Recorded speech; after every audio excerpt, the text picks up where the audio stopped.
ठाकरे सेनेतील फुटीबाबत आज सोक्ष मोक्ष लागणार आहे। आता सर्वांचं लक्ष ठाकरेंच्या संसदीय पक्षाच्या बैठकीकडे लागलंय। ठाकरे सेनेचे खासदार अरविंद सावंतांनी थोड्याच वेळात संसद भवनात एक महत्त्वपूर्ण बैठक बोलावली आहे आणि या बैठकीला सर्व खासदारांना अनिवार्यपणे उपस्थित राहण्यासाठी व्हिप देखील जारी करण्यात आलाय।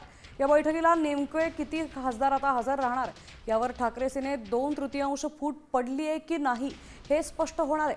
त्यामुळे संपूर्ण महाराष्ट्राचे डोळे या बैठकीकडे लागले।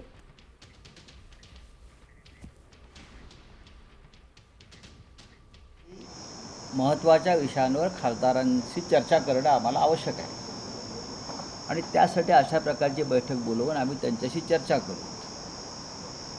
हा जो व्हीप आहे हा प्रत्येकापर्यंत पोहोचलेला आहे, त्यांच्या घरी गेलेला आहे, त्यांना ईमेलद्वारे आम्ही त्यांना पाठवलेला आहे, त्यांच्या व्हॉट्सअपवर पाठवलेला आहे आणि त्यांच्याशी अनेकांशी प्रत्यक्ष फोनवरती सुद्धा आम्ही हा निरोप दिलेला आहे।